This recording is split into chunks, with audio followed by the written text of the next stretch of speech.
Good evening, everybody. It is exactly 5:30, which means that I'm exactly one half an hour late. The mime was supposed to start at 5 o'clock, and if they see the shoynois or mishunois, we were a little bit delayed. Thank God, only a little bit. A half an hour is relatively speaking not that much.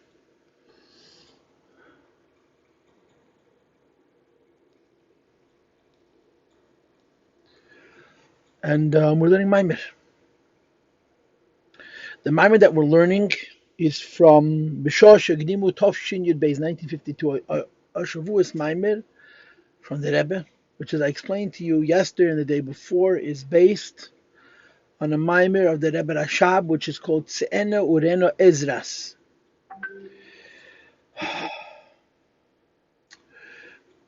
To be candid, I prepared to teach the mimer in one style, one way, and I couldn't. Yesterday I wanted to teach Perek Gimel, Perek Dalet, Perek Hey, and Perek Vav, and I only ended up teaching Perek Gimel and Perek Dalet.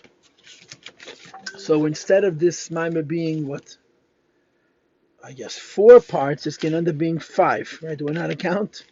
So far we had 2 shiurim, and the way it looks now, we're going to have 3 more. 5 shiurim, which is a lot for a maimed of this size.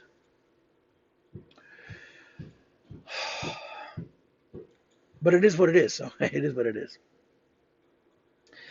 Now, yesterday I gave you an introduction to the class. That introduction is really negir more to today than it was to yesterday.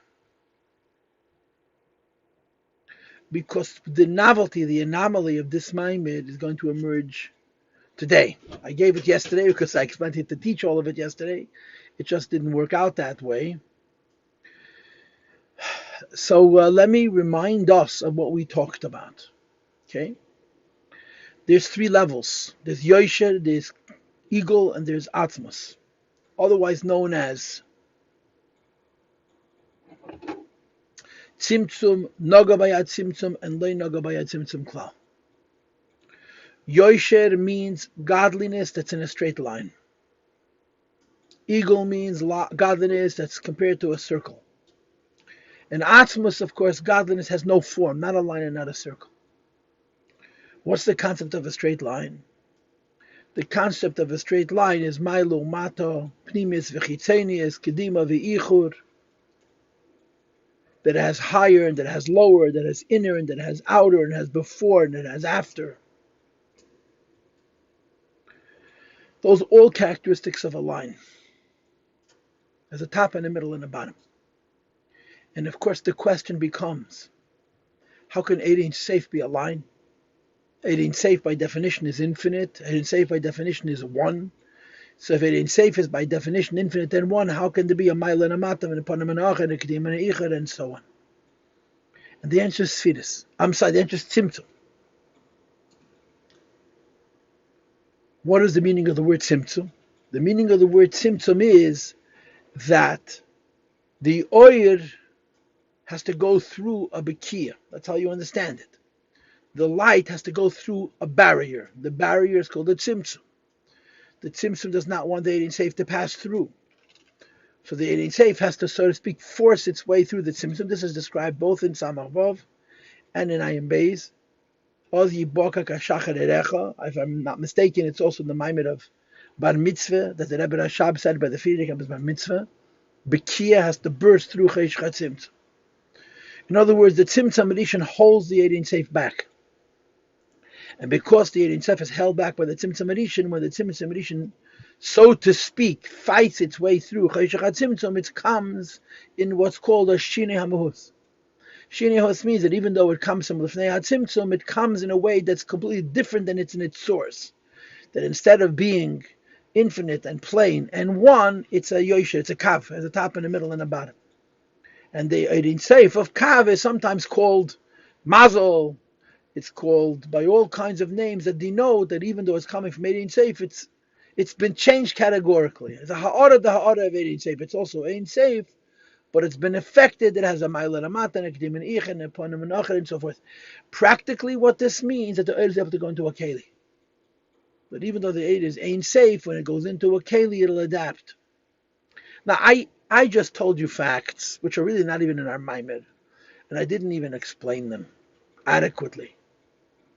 The thing that's discussed in our Maimed that's relevant is the idea of Tzimtzum, because this is discussed in our Maimed. The Kav, straight line of a Lakus, has to fight through Choshech HaTzimtzum, and it comes B'Shinei HaMoz. Now, in our Maimed, in yesterday's class, this Kav was compared to a Shalshalas. It was compared to a chain. And he painstakingly developed the mushal of the Shalshalas. He painstakingly developed the mushal of a chain, arguing that the highest part of the highest ring, even though it's removed from any contact with any other ring, is connected to the lowest part of the lowest ring at the end of the chain that is also not connected to any other ring. Because the highest part of the highest ring is connected to the lower part of the upper ring, which is interlocking with the top of the second ring. And the lowest part of the lower ring is part of the upper part of the lower ring, which is interlocking with the ring before it. And accordingly, all the links in the chain, all of the rings in this chain are interconnected in the shalshalas, in the chain. And the nimshal, of course, is that everything which is in the category of kav, its distance from every other level is measured. The word in English that you would use is gradual. The opposite of gradual would be quantum. And all the levels of kav, from the highest level of kav to the lowest level of kav, their distinctions are gradual. The Rebbe even argues that Atzilus and Bria and Yetzira and Asiya are all parts of the same chain. In other words, even though Atzilus is Elam of Ein Seif, it's Seif Vigili Elam of Ein Seif, and Asiya is Metzias and Helam and Yesh and so on, they're all part of the same chain, even Atzilus. He doesn't explain completely why that is, but we can presume the reason that is because Atzilus also has Kalim. That's called Kav. And the argument is that all levels of Kav, like I said before, are interconnected. And then he gave a moshel from the neshama, from the nefesh. That the nefesh has a variety of different levels. The highest level that he references is koach hamaskel, the hidden possibility for ideas, which is in the neshama. And then there's seichel, and then there's midas, and then there's machshava dibur u'maisa. And he argues that each step in this chain already exists the way it's in its source, and this source is expressed in it as it is manifest. Two opposite things. That machshava dibur u'maisa already exists in midas, which is the in havagilu, which is machshava dibur u'maisa, and that in machshava dibur u'maisa you have chayis, which comes from midas. And the same is true when it comes to midas and seichel, that there's something called midas shebe seichel, that the intellectual leading in a particular direction, that's midas are included in seichel. And then seichel shebe midas is the idea that in midas you have gidul, growth. Then the Rebbe spoke about seichel golui and keach hamaskel, which is keach hamaskel is hidden from the seichel golui, and he made the same argument that in the keach hamaskel there's already the possibility of seichel golui v'haraya. From the seichel, keach hamaskel comes only seichel and not other things. And on the other hand, in the seichel golui you see the influence of the keach hamaskel because there are certain ideas which we argue and we can't explain, like the inyan of shasakrav. So he provided us very briefly with a chain of nefesh steps, beginning with as high as the hidden potential for intellect in the nefesh, which is called keach hamaskel, and he demonstrates the nature, the interlocking nature of the steps in the ring. And of course, the point is that if you have steps that are separate from one another in a gradual way, rather than in a quantum way, in a limited way, rather than in a jumping way, like the mashal that I added from the ayam bays, the difference between a person who walks or runs and jumps. Because when you walk, you always have one foot in the ground. So even if you take 1,000,000 steps, the final step is connected to the first step because you never really left the ground. As opposed to when you jump. And this becomes a mashal for kav. So we've got two things here. The definition of kav, that it's a shalshalas, that it's a chain with interlocking rings and the limitations that are associated with that. And tzimtzum. Those are the two connected points. The next conversation is today's class. And that's the link between the word eagle and the word naga bayatzimtzum. Eagle means a circle. What's the definition of a circle? That has neither middle nor beginning nor end. Where it starts and where it ends is undefinable because it's locked together. In Hasidus and certain Maimorim, including in its Enerene, which is the source of our Maimir, and I remember Lumas HaMazgeres Safishamachei is a very long Maimir, but Igul and V'yesha, and there were others.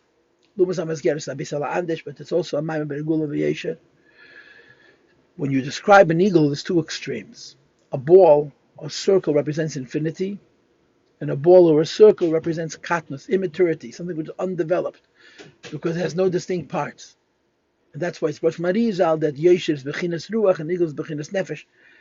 The Rebbe doesn't bring this at all, it's not negate to our Maimer. What is the concept of a circle? The concept of a circle is Ein Seif that has no divisible parts. There's no higher and lower in the eagle. And as like I said before, as a practical matter, what's the meaning of eagle? When that oir meets keli, they don't cross. The oir doesn't adapt, doesn't change because there's a keli. It either passes over the keli or it enters into the keli the way it is. The keli and the oir do not interface. It's like Seif of Kalam. Seif of Kalam is an infinite light. It comes into the world just as it is. It affects the world, but the world doesn't affect it. It doesn't change because of the world. The world can get different things from the Eira Seif of Kalaman, but it's not like the Seif of Kalaman is adapted to the world. It just takes from the Seif of what it's able to take, but the Seif remains bipshituse, as it is. That's the meaning of an eagle, of a circle.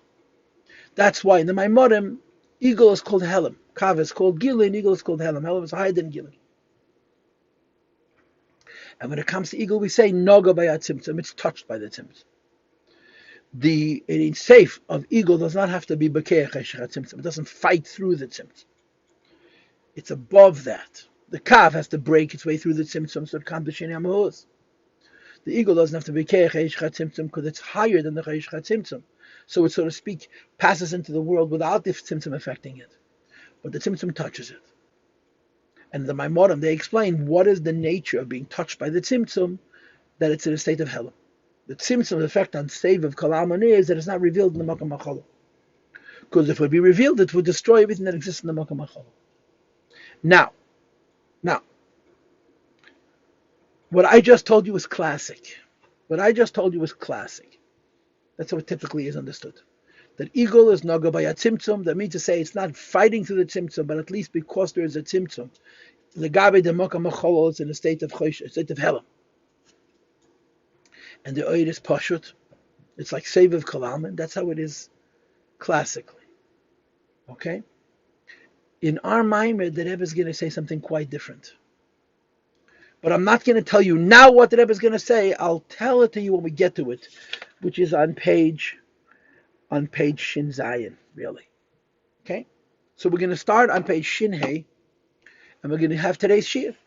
Yesterday's Shir had a lengthy introduction and a discussion on Shalshelis, on Yosher, on Kavan, on Tzimtzum.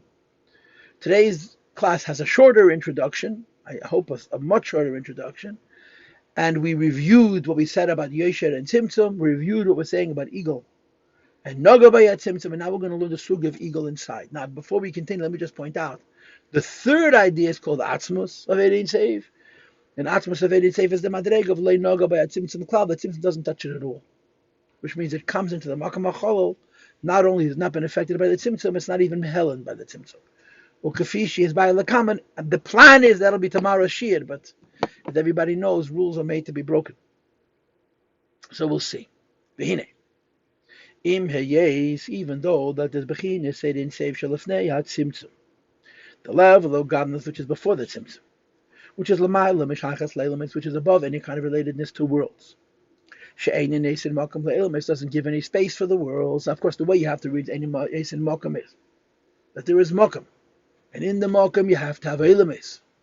But in order for Eilamis to exist in the Makam, you have to evacuate the Makam to put the Eilam where the Erein Seif was.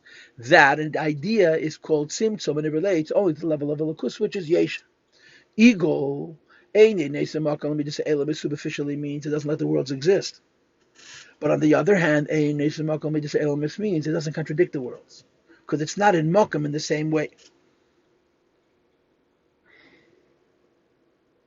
Mikol makom nevertheless nimshach memenu elamis. It also comes into elamis kifi shem la'acharei tzimtzum, as the elamis exists after the tzimtzum. And of course, the way the elamis have to exist after the tzimtzum is really makom. Says the Rebbe laid akeda kavshin eslavish ba tzimtzum, meaning that after the tzimtzum, in the makom, in the space of world, there isn't only the kav, which has been affected and changed by the tzimtzum. It's a brand new, it's an altogether new type of eir, because of tzimtzum addition, as I described before, the process of bekiyah.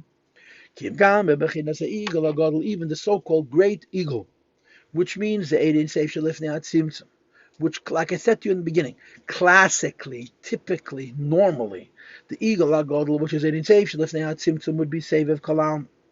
She'ein La Tzimtzum Shlita Love, the Tzimtzum does not have any dominance over it. In other words, the Tzimtzum doesn't block it. Says the Rebbe, however, Av Shenoga by a Tzimtzum, but Tzimtzum does affect it.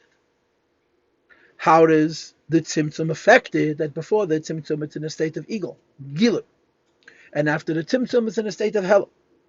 The fact of the matter is that even eagle, even what we're going to call now Sevav Kalam, exists in the Mokam HaCholol, but L'chein Ba B'derech Ma'aver HaTzimtzum, it only passes through the Tzimtzum.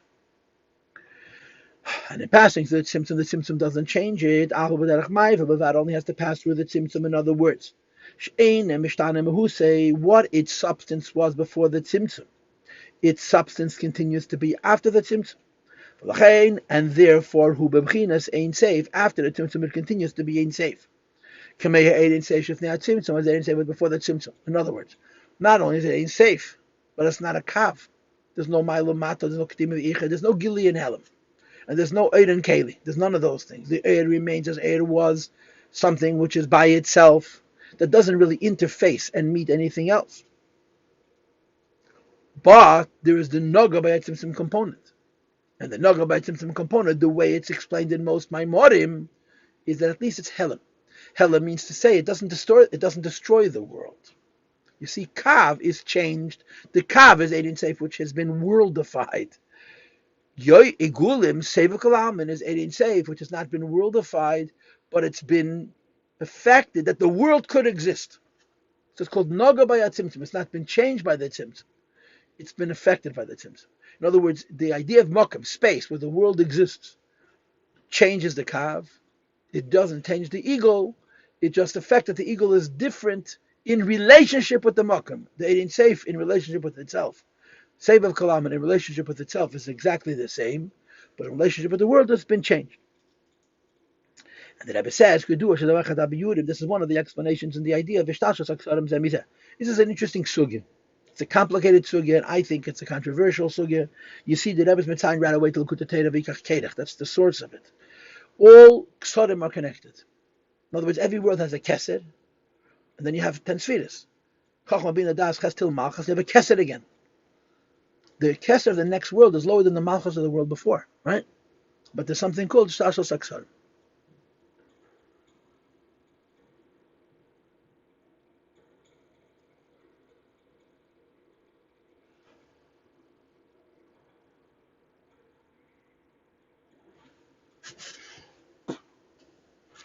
Hishtashos Aksarim means that somehow all the Kesers connect. The Keser above Atzilus, and the Keser above Bria, and the Keser above Yetzirah, and the Keser above Asiya connect, even though in between the Ksarim there's Yosher, there's a Kav. So there's different explanations for the Hishtashos Aksarim. And one of them is Shagam ha'igulim shel acharei hatzimtzum, that after the tzimtzum there were a series of eagles. That come through the Kav. The Kav is the measured, ruled light which has been changed by the tzimtzum. Like the expression is in Kabbalah, Nimshach or Misagal, Chezev Nimshach, Chezev Misagal, and so on. All eagles, all ideas that in Ishtalshos their inyan is Helam. All ideas that in Ishtalshos their inyan is not to go into Kelim have a connection.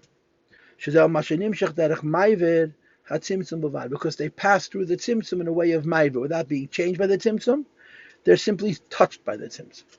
This is a funny concept. It's a funny concept because we're talking about Yosher, we're talking about Hishtalshos, we're talking about the Kav, And they were saying that the kav between worlds has a point that's eagle. So the kav, in other words, carrying in it an aspect which is associated with the lakus, which has not been affected by the tzimtzum, is completely higher than the kav. Now, what's the pshat in Ishtalshlos Aksarim? I don't know. Okay, I'm not explaining it any more than the Rebbe just explained it. What the Rebbe said, however, is that wherever there's an ego, in other words, each world, its kesed, which means each world, its aspect of helam, its aspect of godliness, which doesn't reveal detail that's going to go into Keli, but rather the way that world exists, so to speak, in a nebulous state, is linked to the first eagle, which is unchanged godliness, whose only effect, or who's only been affected to the extent that it's hidden. Now, how this works, I don't know. We're moving on. And the Rebbe concludes, what we just described explains the difference between Ein Sof and the Yosher state, which is Kav, or in yesterday's class, Shalshelas, an interlocking series of rings, higher ones and lower ones. The Yesher hu ha'er shenesabish b'at tzimtzum. Yosher means the light which has come into the tzimtzum. V'nishtanem who say its substance has been changed, and therefore babis chalkus, it comes in subdivisions and so forth. And I want you to understand that when you say that Yosher nislabish b'at tzimtzum, it means the tzimtzum rishon itself. In other words, Ein Seif, which is called Kav, isn't changed because of Kalim. Isn't changed because of Asis or Shiva. Those are all secondary effects. The Tzimtzum Rishon itself changes the Kav. This is one of those ideas which the Rebbe mentioned his Maimorim also, it's in Chasidus, that the Ein Sof is changed by the Choshech HaTzimtzum. The Eibishter has Makam, has a space, and the space is filled with Ein Seif. The Ein Seif which fills that space is called Eagle. It's Gilui. Then the Eibishter removes the Ein Seif. How does the Eibishter remove the Ein Seif? Through Choshech. And the way it's explained in Chasidus, that the Choshech that darkens out the Ein Seif from the Mokom HaCholol is from a higher level than the Eagle, than the Ein Seif, which occupied that space. And then the Eibishter brings the Kav back. But in order for the Kav to come back, on the one hand, it has to have an even higher source than the Choshech HaTzimtzum, which I'm not explaining at the moment. But the Choshech HaTzimtzum doesn't go away. There was a Mokom, and the Mokom was full of Eir. And the Eir was made not to be in that Mokim because there's a force of Choshech which was stronger than it. And then there's a Kav, and the Kav has to be brought back into the same space, but the Choshech isn't removed. The Kav has to fight its way through the Kav, the Choshech. The Choshech is still here, the Tzimtzum is still here, and the Kav bursts through the Choshech. And it's called in Chasidus Hakor, and a lot of different names, and a lot of different examples for it, and say the Ishtalshlos, and a lot of different Hezbeidim. The Nekuda is it has to wrestle through the Choshech HaTzimtzum. And the Ein Sof, because it has to fight through Choshech HaTzimtzum, comes B'Shini HaMahus. It's a different Ein Sof. It's still Ein Sof, and it's still Chazav Heir, and it's still Dveikas and Kiru, but it's a different Mahus. Because Lifnei HaTzimtzum, it's Eagle, and after the Tzimtzum, it's Ma'ilo Matik, Dim V'ich upon him V'acher, and it's Chalkos, as the Rebbe mentions here. In Oyer, no Keli. Keli is later. In Oyer itself. That's Yosher, that's Kav. The Tzimtzum changes it. It has to burst through the Tzimtzum and it comes B'Shin HaMahus. Now, of course, the reason the Tzimtzum changes it the way it does is because Kodim HaTzimtzum, there was a Ratzon for this. The Ratzon made the potential was in the Eir for all of these Inyanim. But the actualization of these Inyanim in Oyer is through the Tzimtzum itself. This is called Yosher. Top of page Shin Vav now, as opposed to Igulim. So the Rebbe, Igulim is Eir Shabbat Derech Ma'aver HaTzimtzum. Igula means Ein Sof that exists also in the space where the Tzimtzum is. And of course, when you say the space where the Tzimtzum is, first of all, there's the space itself.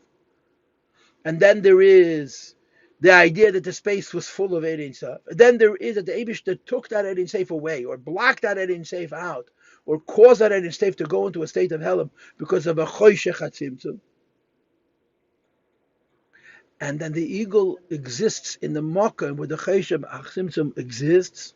That the Tzimtzum exists, the eagle exists, the Ein Sof is allowed into the space where the Choshech HaTzimtzum exists, but derech ma'aver, without having to be changed by the Choshech HaTzimtzum. And the Rebbe's wording is v'lei nishtana mehuse, its substance hasn't changed. Whatever it was lifnei HaTzimtzum, it's after the Tzimtzum as well. And basically the word is eagle. Before the Tzimtzum, the Ein Sof was one, and it was revealed, but not revealed in the kind of way that it could interface with the Keli, with the Zulas. That concept didn't exist. So it didn't have all those characteristics that I mentioned before. My lamatik and his chalkos and so forth and so on. Even in the lowest worlds, it exists in such a way that it's above subdivision. But you see, it's noga by attempt. It's in the Mokam Achol. It's interfacing with the Choshech HaTzimtzum, because the Choshech HaTzimtzum is stronger than the Ein Seif, which existed before the Tzimtzum. And the Mokar of Seif of Kalam, which is called Eagle, that comes into the Mokam Achol is noga by a Tzimtzum, that at least it's Helim. You don't see it. Because if the eagle was Begiloid, there'd be the same problem there was before the Tzimtzum. There was no Mokam Lamidas Eilemes. So the eagle is not changed by the Tzimtzum, but the eagle is affected by the Tzimtzum so that there should be able to be a world. But the eagle is unchanged. The Seif of eagle is in the Mokam Achol in an unchanged way, except that the worlds don't experience it. And of course, as I told you before, the way Seif of Kalaman interfaces with a world, how much Seif is revealed in one world and how much Seif is revealed in another world has nothing to do with the Seif. The Seif is one. It has to do with the world. The Seif is Helim. And Helim means Shayach al Agdili. Now these are fancy words. I know I'm using a lot of fancy words. The Rebbe doesn't use all of these fancy words, but these words the Rebbe does use, right? That Kav equals Simtsum and Eagle equals Noga by Tzimtzum. And I explained to you the basic difference between Kav and eagle. Okay, now when you're talking about eagle, okay, let's leave that. And now he gives a mashal. This is a most unusual mashal. It really is an unusual mashal. This is not a classic mashal, it's not a typical mashal, because the typical mashalim in Chassidus are the mashal of what? Of Rav Talmud, of Koiches HaNefesh. Normally, we wanted to give a mashal of Chassidus, to give an example from the human faculties, right? Like he did on page Shin, Dalet Shin, and Shin Hey, when to give him Shalas, he gave a mashal from the various levels of Koiches HaNefesh. It's the Ketzer, Chochma, Bina, Midas, Levushim. Here is a funny mashal. The mashal of the land and the sea, Eretz and Yabosh. Yam and Eretz. What's going to be the Nakuda of the mashal? The Nakuda of the mashal is going to be that when you look at Yam, you see Mayim. And everything within the Yam is Mayim. And Mayim is one. That's the mashal for Igula. When you look at Eretz, when you look at Yabosha, you don't see Mayim. You see Mashenivru min haaretz. And of course you see Mashenivru min haaretz, different. This is Chalkas, which is a mashal for Kav. In other words, when you look at the Yam and Eretz in Chassidus represent two worlds, right? A world where the creatures are within there, live life, the water and fish, and a world where the creatures live outside of the life, land animals and the earth.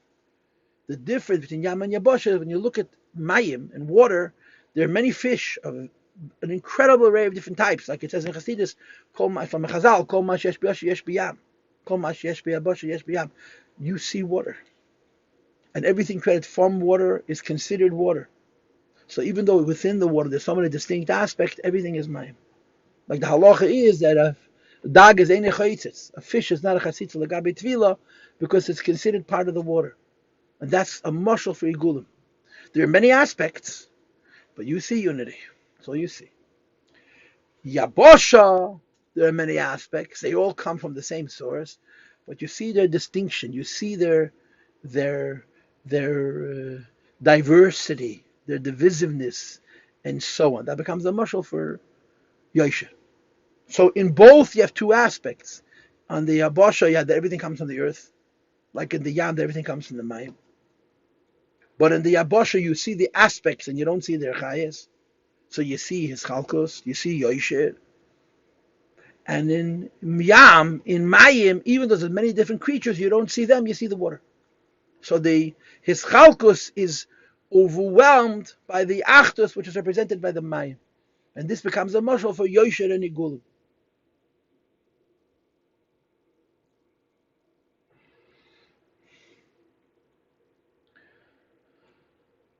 And like I said, it's an atypical mashal. It's an atypical mashal. And part of the reason I'm struggling it because I know what comes after it. And what comes after it is really, it's not an atypical mashal, it's atypical nimshal. We're going to change the whole definition of Yesher and Igulim in Perek Vav.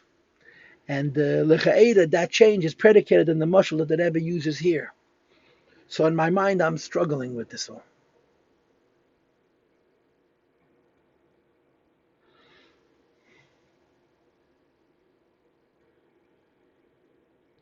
Let's go. Okay, we're giving a mashal now for Yigulim versus Yesher. To give an illustration from physical creations for the two levels of Yesher and Yigulim. Now, yesterday we had a lengthy, relatively speaking, lengthy mashal of Yesher from Koiches HaNefesh, and I told you yesterday in Shia that what the Rebbe does is he takes the Mishalim, which could be in the Rebbe Nishma in 2 or 3 pages, reduces them, he consolidates them, he says them very concisely. So there's a lot of Eishes Hezbed that are missing. But the upside is that it's schwer zum Narren sagt. The Rebbe, by consolidating, by concentrating my morim, makes them laser clear. Says the Rebbe, we have to understand the chiluk ben eretz liyam, the difference between land and sea. And of course, in land there are creations, and in sea there are creations. The difference is that when you look at land, you see the creations and not land. When you look at sea, you see water and not creations. The nature of the land is that it's divided up. And what's the raya? As they state in Medrash, above the Rabnos. Now, of course, you know why I'm smiling and laughing. The raya from Mitzias Gashmis is a posuk. And that's how Torah operates. Torah does not bring proofs from the world. Torah brings proof from the world as Torah defined what the world is. And oftentimes the way the world defines itself is different the way the Pesukim define itself. And in Memori Chasidus, when they bring you a proof from the world in order to explain an idea, they bring the proof from the way this aspect of the world is described in the Torah. So it says in Avos Rabnos,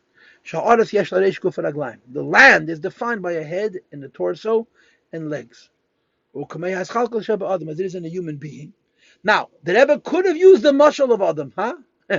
He could have used the mashal of a person. He wanted to use the mashal for Yosher. He could have used the mashal, same mashal used in the previous page, that a person has reish gufar, like discussed in Tanya Perek Nun Aleph. But he doesn't, right? The person becomes a mashal to the mashal. He uses a mashal from the earth. Now, why is he using this mashal? Why doesn't he use the mashal of the person? I don't know, but I believe that the reason is because he wants to use the other half of the mashal. That the mashal for eagle is mayim, yam. Now, what would that be in a person? What would that be in a person? What would that be in a person? So let's keep going. That life in general enters into the head. And then it's it subdivides the 3 basic parts, which is the 3 faculties of the 3 hollows within the brain that are divided. That's how it's explained in Chassidus as 3 different cavities, 3 different parts of the brain. And people have told me that the brain has 4 parts. In other words, 2 lobes, one on the right and one on the left, and on the back you have, I don't know what they call it, but it's also divided up into 2.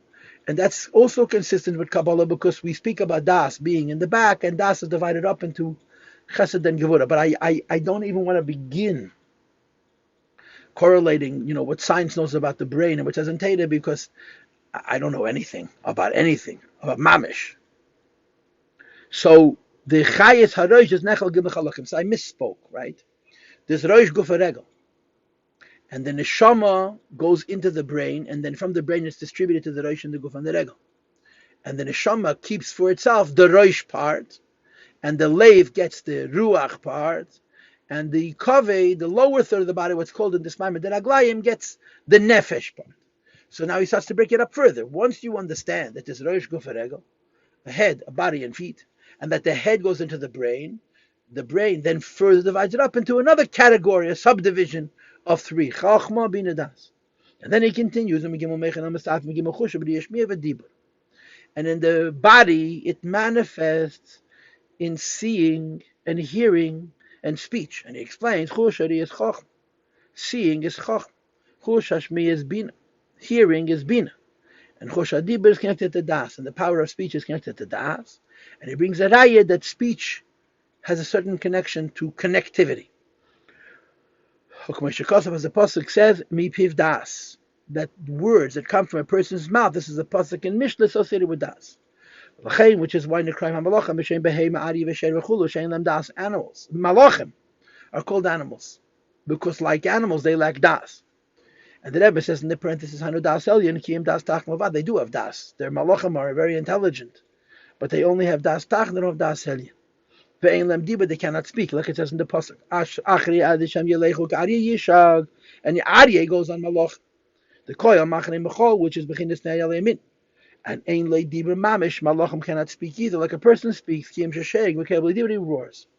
Now, the Rebbe is here arguing that animals can't speak because they lack das. And of course, when you say animals cannot speak because they lack das, you mean even chimpanzees and orangutan who have incredibly similar mouth parts to the human being. They have the same vocal cords and so on and so forth. There's no physiological reason they cannot speak. And people have been doing a lot of studies. This is one of those things where science cannot deny that there's something in the world where evolution breaks down. Animals can't speak because it takes a special neshama to speak. It's not just a question of plumbing.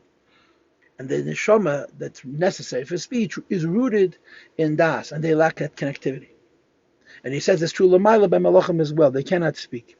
Now, this is a fascinating division because he says seeing, hearing, and talking, right? Now, if you were writing this, Maimon, what would you say? You would say ear, nose, and throat. Hearing, talking, and smelling, which is connected to taste. That's how you would divide it. Achap, oizer, chait, and peh. Because in Kabbalah, those three go together, and the Re'iyah is considered higher than those three. Re'iyah is considered a makif. So the Rebbe hit another anomaly in our Maimon, that when you divide Chochmah Bina Das as it manifests in the faculties, you don't associate it with Shmiya and Reach. And Dibur or Tam, you associated with Re'iyah, Shmiya, and Dibur. And no, I'm not asking questions, I'm not getting answers, I'm simply pointing out that there's a lot of things that this Maimer begs for further research. And then he continues. When it extends below, in other words, from the three cavities of the brain into the three prior faculties, and they had seeing, hearing, and speaking. It goes down into the heart and the lungs, which is Knei Veishad Viridim. This is the Knei Veishad is the esophagus, right? The windpipe and the food pipe, and then the major arteries, Shebetzavar, which is a mamutza shebechaber reishim aguf that binds the head with the body, and these three Knei Veishad Viridim are connected, as you know, to Saramashkim and Saraifim and Saratabochim, the way they're all explained in Hasidus, and they're also connected to the number 3. In other words, a basic division into 3. And later on, of course, this also deserves attention, which we're not giving it. In the torso, it's the right, left, and center. Right, the right hand, the left, and the same is true. It's the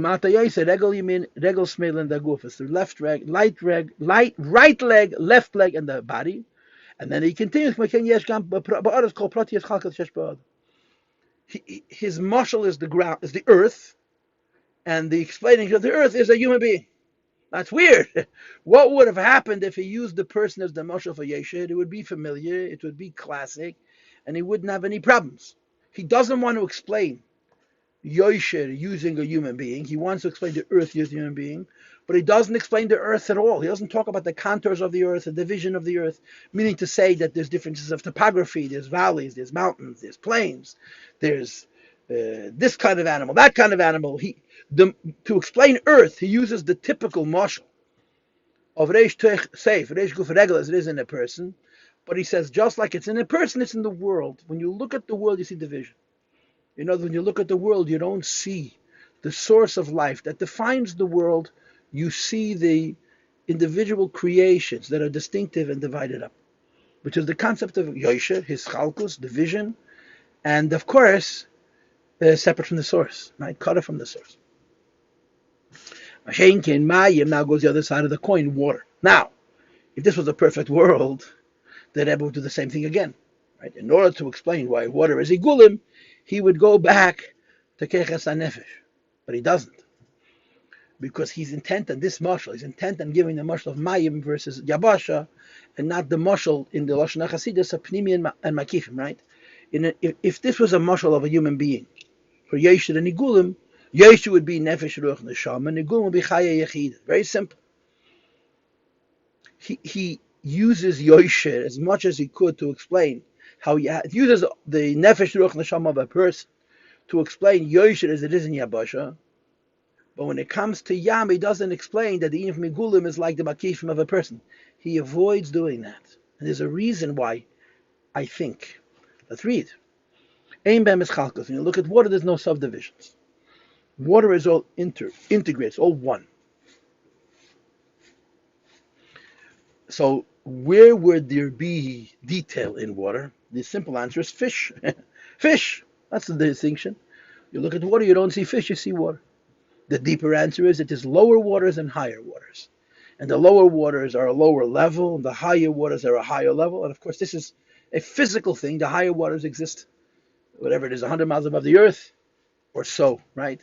Ma'im al-Yanim it's called. Not the clouds, much higher up.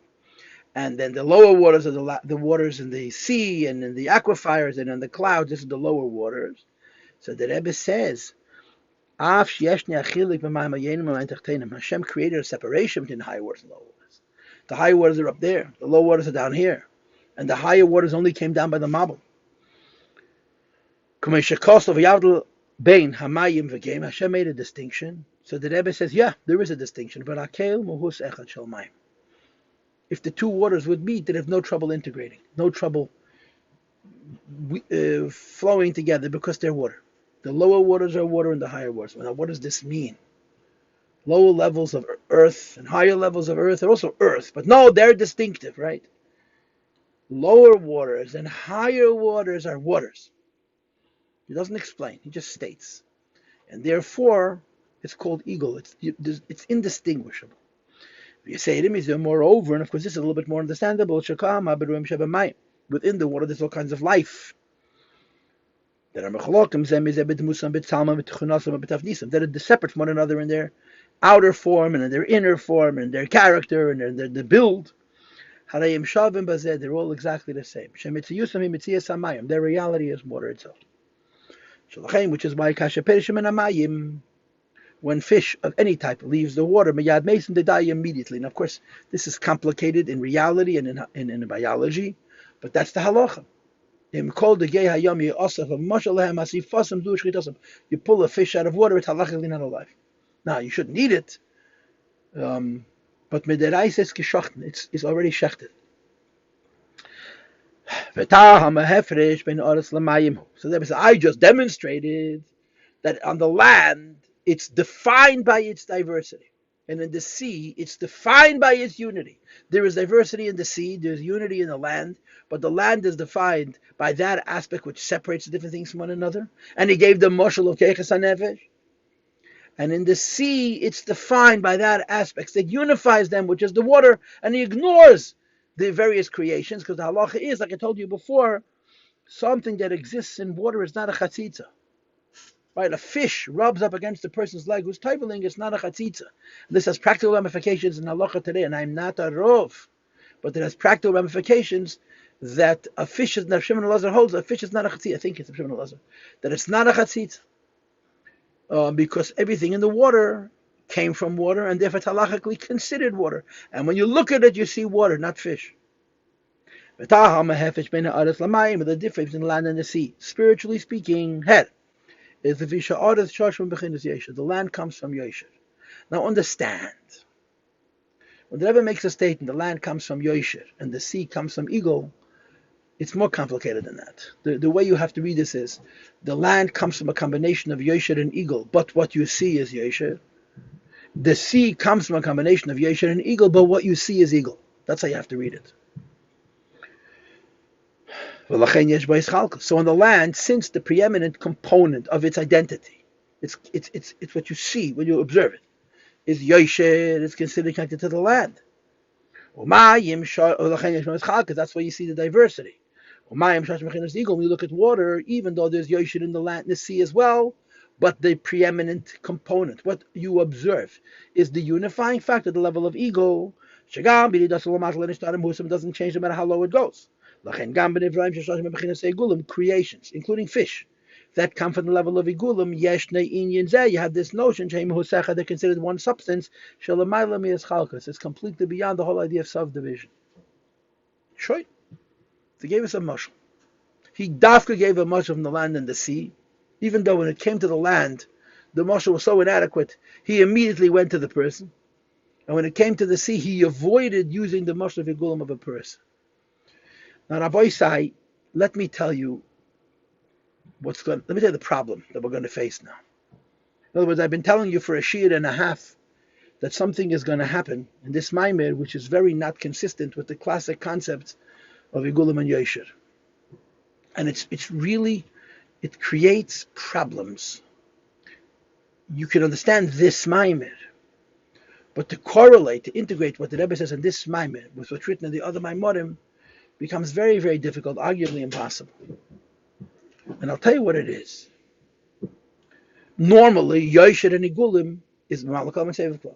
Gvulim bligul. That's what it is. In this Maimer, in a word, Yosher and Igulim is Helam and Gili.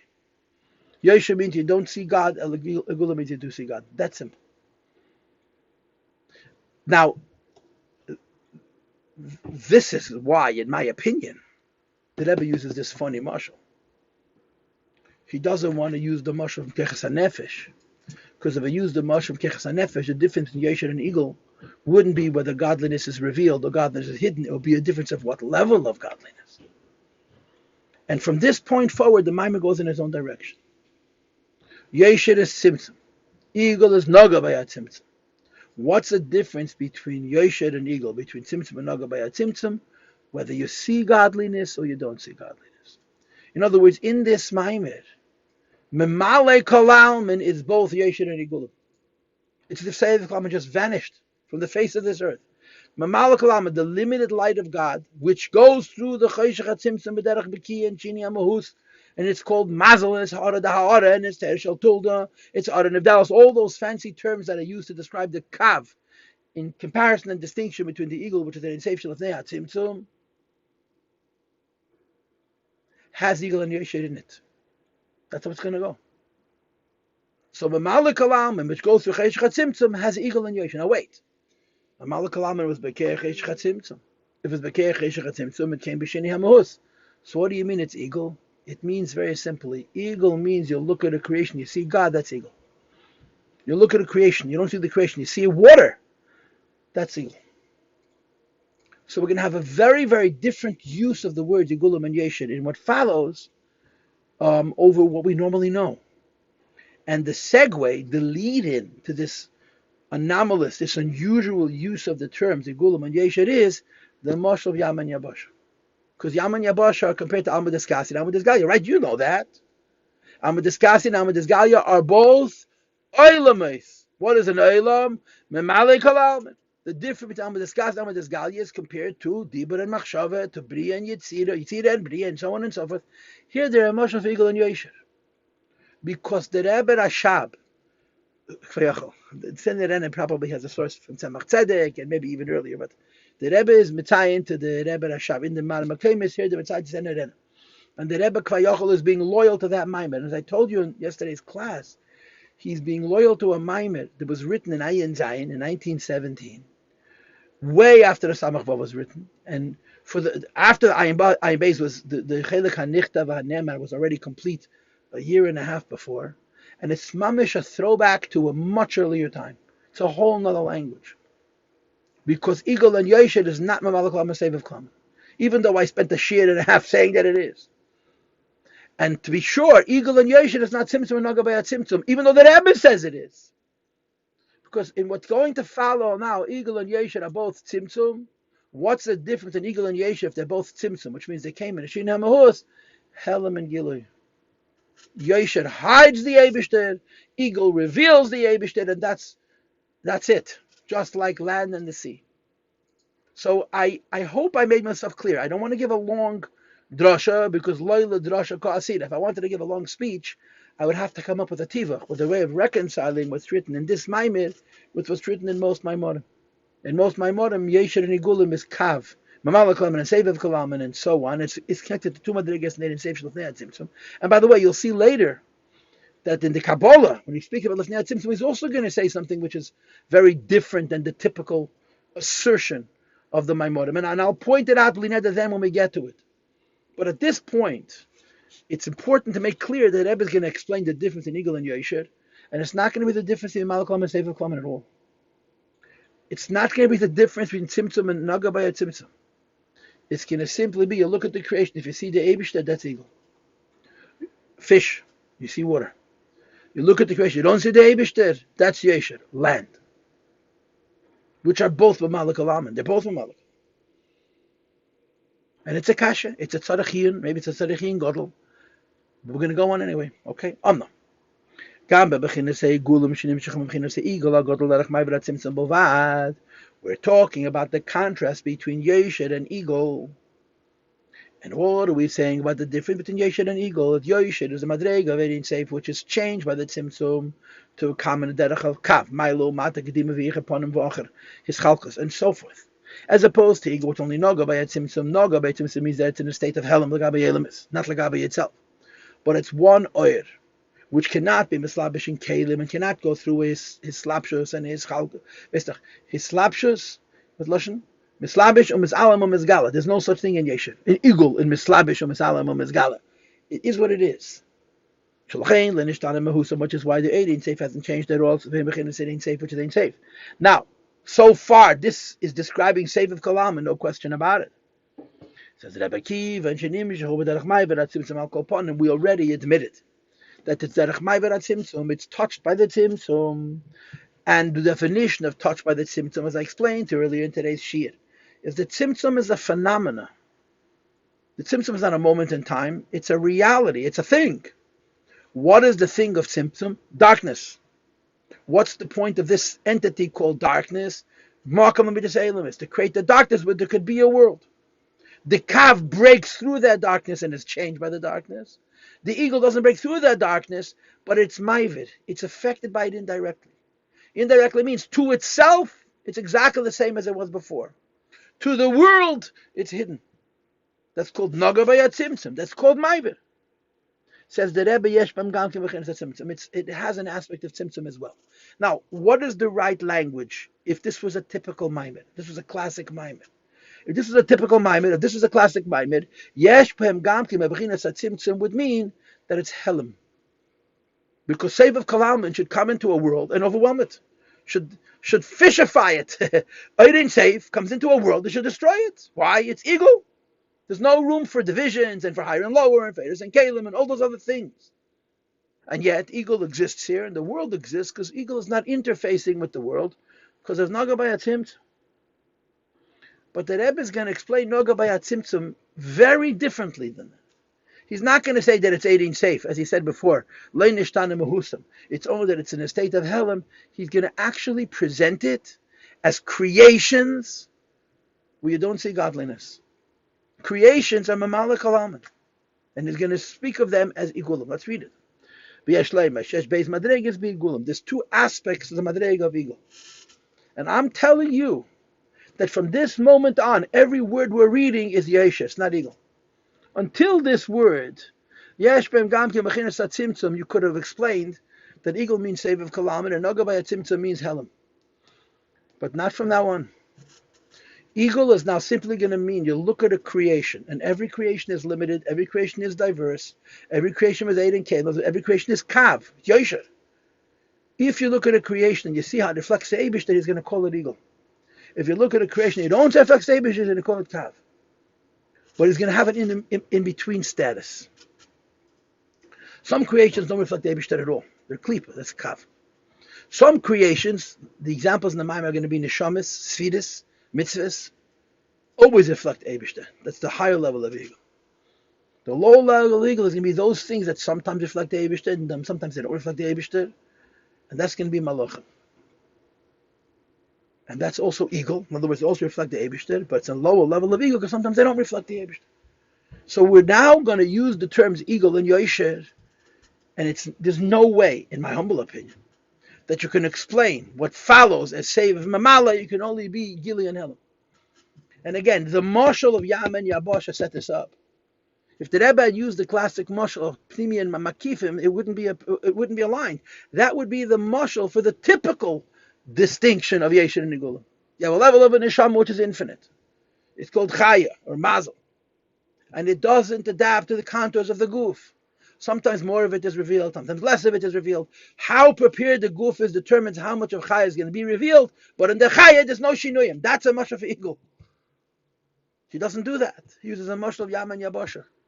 Because the Rebbe uses this mashal, and I believe that's what the Tener and the Ein Zayin, the source of this Ma'amad Kavayachal, has the same thing, that the mashal of Yam and Yabasha are going to set up Eagle and Yesher, where Eagle and Yesher means simply God is revealed and God is hidden.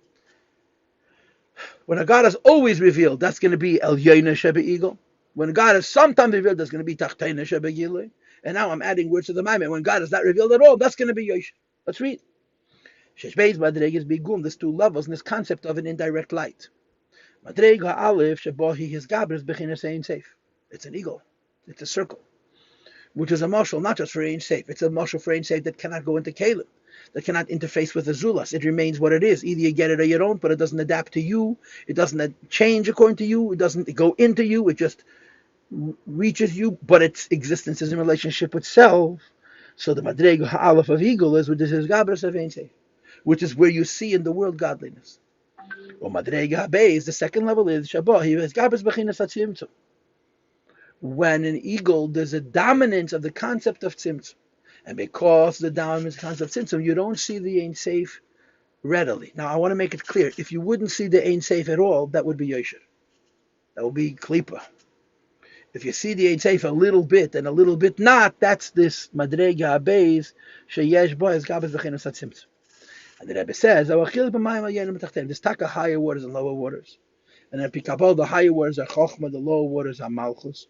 They're all water, like you said before. They're all Chochma. But there is higher and lower. And the difference is that even though this is Elikus, and this is Elikus, in the Mayim Elyenim Elikus, there's a preeminence of Ein Seif. And the Mayim Tachtenim of Elikus, there's a preeminence of Tzimtzum. Or to use another word, Seichel, let's say. We already established in the previous page that water is a mashal for save of kalam.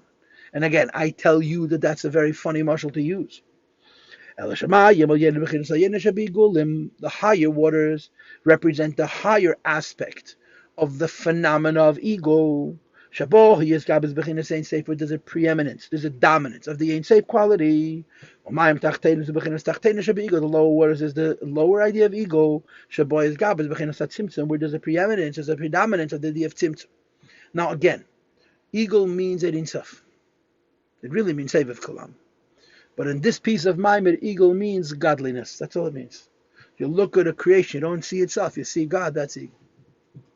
Some creations, you look at them, you see only God. That's a Yenishabig.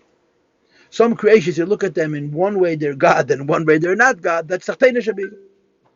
And if you don't see God at all, that would be Yesher. I'm just a teacher, right? But I'm all you got. I'm the only teacher. In other words, I'm the only one here, yeah? So, could I be wrong? Of course I could be wrong. But I can't teach what I don't know. I have to teach it the way I do, or the way I see it, the call the way I see it. And I try my best to be honest. In other words, I'm sharing with you, as they say in Yeshivish, the Schwarze Pintelach. I could surface this. I could just make believe I didn't notice any of these problems and just teach it to you, and everybody, many of you, some of you will be happy. I'm giving you the secrets of the Maimed, so to speak, which is really a bunch of unanswered questions based on my perspective, but that's it. That's all I can provide. And of course, I could be very wrong.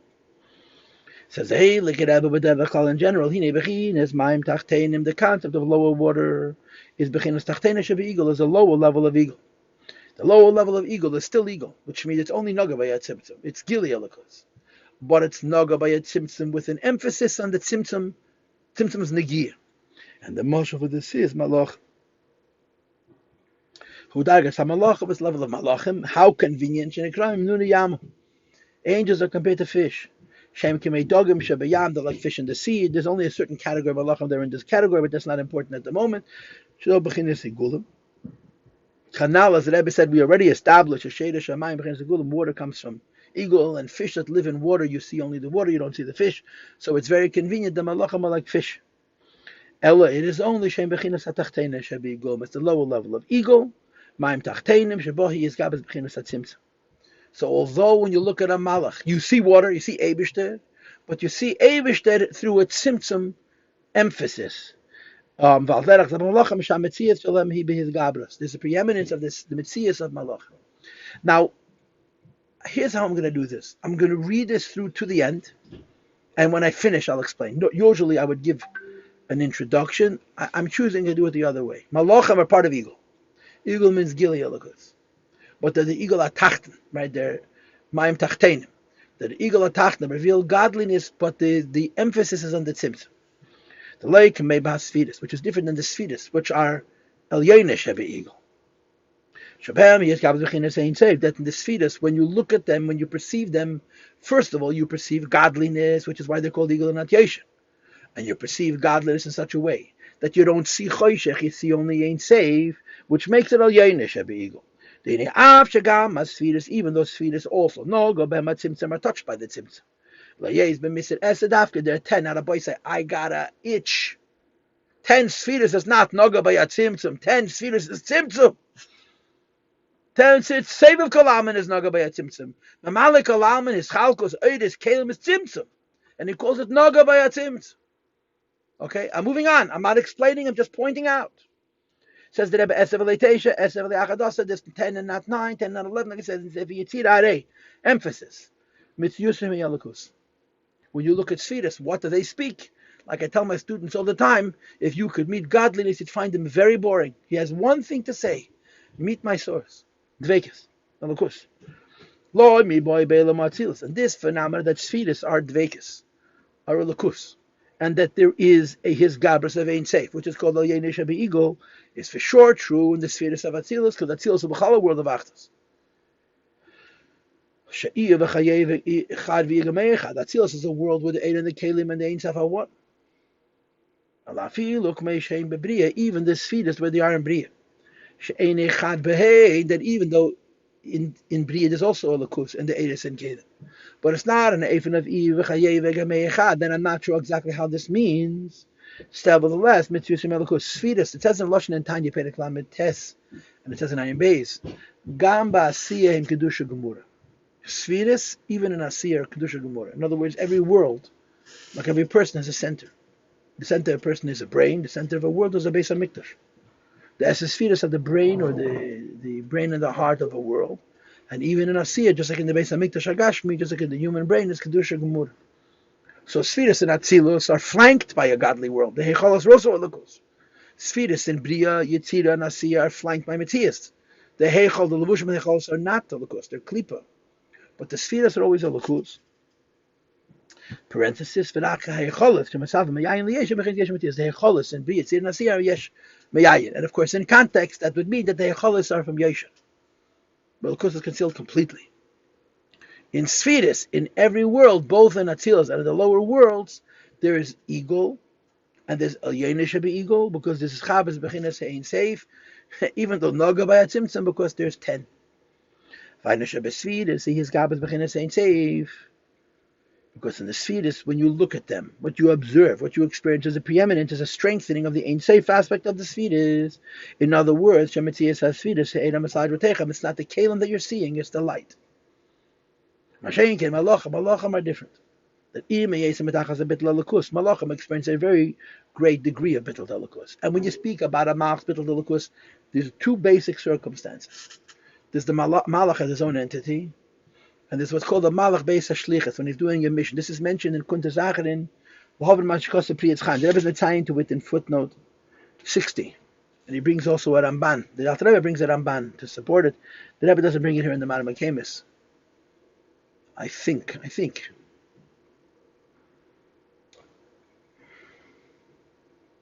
that a malach during the shlichus is called Eibishter. When a malach is not during the shlichus, he's his own Matthias. Right? The Lashon Rambam is Yedim is Hatzmam, Yedim is Ilosam. They know themselves and then they know their source. They have a Matthias. But even malachim that are Yedim is Hatzmam and Yedim is Ilosam, their whole Matthias is Seichel Eliki. Or the Das is Hashem, right? The Rambam describes Malachim as abstract intellectuals. Nivdolim, not interested in pizza, interested in Seichel. So Malachim in general's whole reality is a spiritual one. A Malach during a Shlichis is not just a spiritual reality, it's a godly reality, it's a bittul reality. Nevertheless, a Malach, he's Taki Eagle, he's a Lakus Eagle, but there's his Gabrus of Bechinas Cheshach HaTzimtzum, as he said before. Im hayes and betachas avet lalukus malachim altogether about the lalukus 7 lines in the bottom of the page. Ad kedei kach to such an extent. Shometzina that we find Sham Malachim and Atzmei Binish Bait. The Malach describes himself as if he's God. I. Right. This is by the Akedah. But you have this in so many places in Chumash. Right. When the Malachim come to Sodom, they say Sheiv Asher V'Lecha Keis Chaya. They're talking as if they're the Yebishter. And then of course also by Hagar, the Malachim speak as if they're God. Harbe, Arbe, Etzveinech, Vehedinech, whatever. I'm quoting the wrong pasuk. But the Malachim talk as if they're God, because when they're doing a shlichus, they're altogether bottom. And this idea is mentioned in Kuntas Acharin, and it's brought to explain Torah and mitzvahs and hishtalshlus and different efanim. It's very involved. It's very interesting, but it's very involved. And I'm not going to explain it yet. I'm going to explain it later. But the bottom line is Malachim are not a natural bittul. They're a forced bittul. During a shlichus, a malach is even more but let's say binish baiti. You define a malach by itself, not by ein seif. Like it says in the pasuk, and you count malach. Of course, there's also a gemara.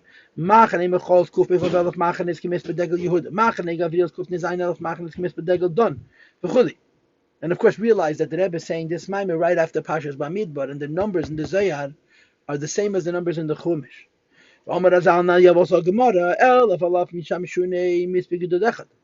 In each gedud, each legion of malachim, there's a finite number. But the total number of legions is infinite. Each angel is one amongst many. But it's a number. It's not infinity, it's a number. And if it's a number, it's mitzias. Shazel mitzius, that's its form. And the Rebbe says mitziusahi ke'ein dava shenifla nivdal v'nifrad mimekoidim. When something is defined by its mitzias, by its form, rather than by its mahus, by its substance, as is true of Sfidus, it's separate from the Eibishter. But it's still called eagle, because malachim after all are batal to Hashem, but it's called tachtoinish of eagle. When the malach comes into this world, it's a disaster, like the story of the Nephilim. Okay, we know the difference between malachim and neshamas. Now, until now, when we talked about al yeinish be eagle and tachtoinish be eagle, the mashal was Sfidus versus malach, which anybody, a student of mine, has heard me say this 1,000 times. Netiyas and nifdalim in the lashon hachakira. Now we add malachim to the mix. I'm sorry, neshamas. The neshamas are also al yeinish be eagle, not tachtoinish be. Neshamas mahusam alakus. Neshamas substance alakus. Now I want to understand the key here is, it's not that mahusam alakus, but they're defined by their mahus. A malach is defined by his mitzias. His mahus is also alakus. But a neshama is defined by his mahus, which is alakus. Like it says, neshama shenesat b'teheidehi v'chulu shegam b'ridas alamata mahus v'kes v'alakus. What's so unusual about a neshama is that even this world is godly. There's a maimer in Samach Vav, a Yigash Samach Ches, where he brings the inyan of man the nafach b'techiyah nafach, that the blow a neshama into this world takes gevura, and that's how he explains it. How could neshama be in this world and still be a lakus? And the answer was a keich atzmi. Well, she's all befishal vekes ne'lemes. But you see, and this idea that neshama is muhus is a lakus. On the one hand, it's even in this world, and on the other hand, when you talk about the highest neshamas in the highest world, neshamas agavei is the highest souls. Shagam beyesu lamata, even as they are in this world, called mitzvus melakus, their entire form is godliness. Kumesha Amro, like Shimon ben Yochai said about himself, and now the Rebbe goes back. Mashenkin malach. Malachim have a mahus, but they're not defined by it. They're defined by the mitzias. Ella, it is only shebishah shamalach lamalish lichuse, while the malach is doing a mission, it's bittul betachlis achayim binish baiti. At those moments, the Eibishter is speaking through it.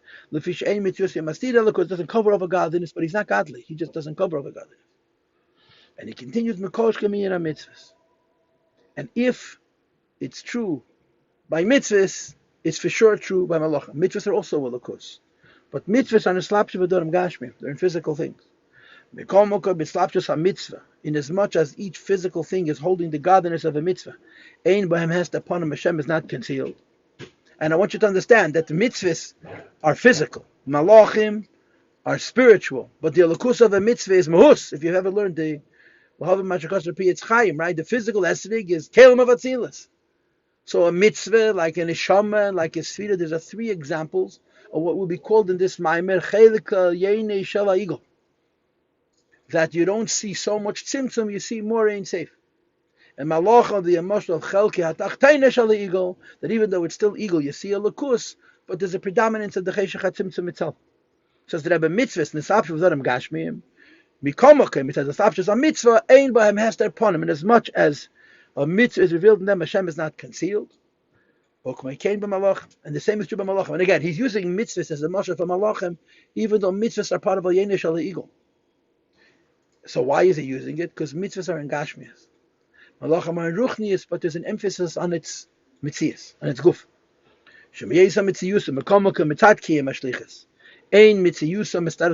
While they're doing a mission, the mitzias is not covered over in godliness. Because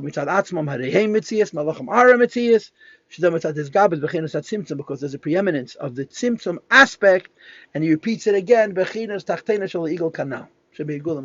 done for today. Now we got to talk.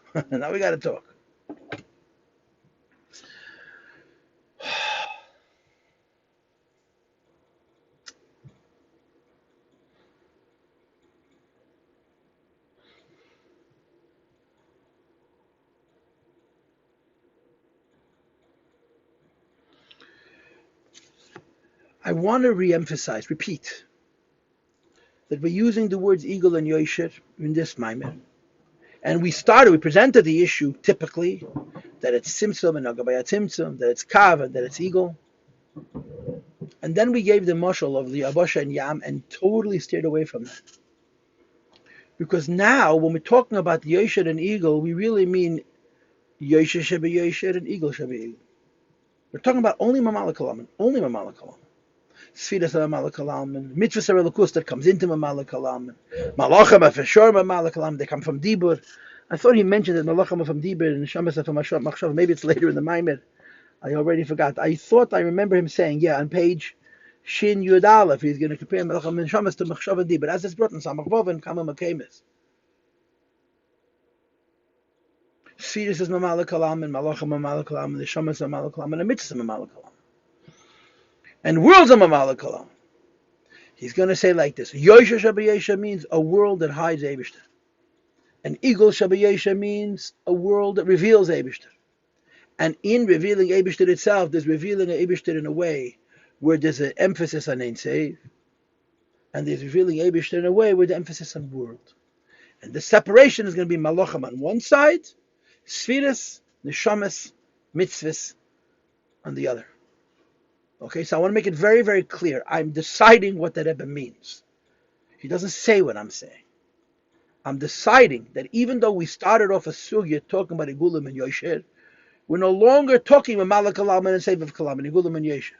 We're talking Yosher and Yosher. Like the Mashal of Yam and Yabosher, that's all Malach Kalam. Alma Diskas and Alma Disgali, it's all Malach Kalam. So he starts off with Igulim and Yosher, and he continues the same words as Igulim and Yosher, but he means a Yosher where Lakus is revealed and a Yosher where Lakus is concealed. And there's three steps, right? There's Yosher where Lakus is concealed completely. There's Yosher where Lakus is revealed completely, which is called Elyoino Shebe Igulim. And now I'm adding words Shebe Kav, Shebe Yosher. And then between those two, there's Tachtoine Shebe Igulim. And again, I'm putting in my own bracket Shebe Yosher. And that's how we're going to understand this piece of Maimer, okay? Now the Nakuda is very simple, and I'm going to use holy words. The holy words are Mahus and Metzias. And my students all know this, I talk about this all the time. Atzilus is Mahus of Elokus. Bria is a Metzias of Elokus. Alternative language for Mahus and Metzias, and they say, this is my words, I didn't make up the words are in Chasidus. It's only that Chasidus uses many other words in different ways that contradict what I'm saying. I'm not making anything up, but I am emphasizing a certain form within the model of Hasidus Chabad. The difference between Mahus and Metzias, between Atzilus and Bria, is the difference between Dveikus and Bittul. Let's start with Bittul. Bittul has a last name. Bittul's last name is Bittul Hayesh. Bittul b'Metzias is Dveikus. Okay? And again, I'm not going to repeat that again. Bittul means I'm separate and I submit. Dveikus means I'm not separate. I have no identity. I'm simply an expression of him. Mergonish, that's it. So the difference between Dvekis and Bittul is quantum. You can't go from one to the other. It's impossible. Why? Bittul means I exist as an entity unto myself. Hashem made me separate from him. I can serve him until the cows come home. I'm me. Or the Lashon HaChasidus, it's Elam, it's Bepshitas, Nelakus Be'eschachas. Dvekis means there never was an I. I simply reflect him. I represent him. And again, in the fancy language of Hasidus, it's a Lakus Bepshitas, Nelam is Be'eschachas. And a creation whose Dvekis is the Mehus of Elokus. It's the substance of godliness. A creation whose Bittul is only Mitzias of Elokus. Mitzias means I serve Elokus. I'm not Elokus. And that's the key to this whole parasha. Sfiris, Neshamis, and Mitzvahs are Dvekis. They're not serving godliness, they're expressions of godliness. However, there can be an expression of godliness in mitzvahs, however, there can be an expression of godliness in Neshamis, and however, there can be an expression of godliness in Sfiris, right? You have to remember how that works, right? Mitzvahs are Kalim, Neshamis are Kalim, right? The way you would say it, and Sfiris are Kalim, right? But the Sfiris aspect of Kalim would be Pnimius of Pnimius HaKalim. The Mitzvahs aspect of Kalim would be the Chitzonius of Pnimius HaKalim.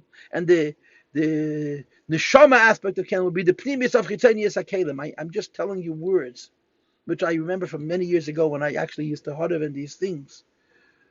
But all of them are defined by Mahus, godliness. They're not serving God, they're expressions of Him. Malachim are creations that serve Him. They serve Him so well that they can achieve a total bittul. You must understand the bittul of Binish Baiti is very strange. Because if you take a creation and you infuse it with godliness, it should blow up, it should implode, it shouldn't be able to exist. When a malach says I and he means Eibishter, that's an anomaly, it doesn't make sense. Because the malach is a Metzias, it's not a Lukus. And it's achieving a bittul as if it were Mahus of a Lukus, because the Eibishter superimposed himself on the malach. The second before and the second after, the malach has an entity unto himself. He's only Metzias. The second during, there's a bittul. So the Rebbe argues that's why you could see malachim as eagle, not Yosher. In other words, you could see malachim as Gili Alakus, not Helam Alakus. Or in the language of this Maimed, you could see malachim as Yam and not Yabasha. But it's Tachtene Shebe'eagle. Because malachim ostensibly are Nevroim. Malachim's relationship to the Eibishter is Metzias and Bittul Ayesh. The fact that it can achieve such a total is Batlos Abinish Baiti. And by the way, in the Kuntas Achan, the Rebbe wants to suggest in one of the Ifanim, and that's how you should understand mitzvahs. Or Eitzis HaTorah, I forget, at the end of the Yeres HaKodesh, is that it's a Metzias which is Batal. And that's what happens here in this Maimed. The Rebbe taught us Yosher. The Mashal for Yosher is Chalshalos, a chain, Kav. And according to what we're now learning, all the levels of Yosher. And remember, in the first part of this Maimed, he said that included in Yosher is Atzilus, B'Yitzisi. Atzilus is Sfiris, the Beit Shalom. A few pages ago, yesterday's class, Atzilus was included in Yosher. Now it's a Yodesh HaBe'Igulim. Because he changes the reference. He starts off speaking Igulim and Yosher to save of Mamale, and now Igulim and Yosher is Gili and Helam, Mergonisht. As a Sfiris of Atzilus and Mamale Kalamet, Eir B'Keli. But it's Mahus, it's Gili Alakus. So it's called the Yodesh HaBe'Igul. So again, we started the discussion speaking about Yosher, a chain, which has a gradual series of steps of creating worlds from the highest to the lowest, they're Metzias. We moved on to speak about Eagle, which is an Insafe. That's only Noga B'Yatzimtzum. The godliness, it comes into the Mokam HaCholol, comes to the Mokam HaTzimtzum without a Shinu, except that it's Noga B'Yatzimtzum. And in Mitzvah Shem and tomorrow, we're going to talk about Atzmas. And I will see you then. I think it's tomorrow at 7, I figure. Because 5 o'clock I have another.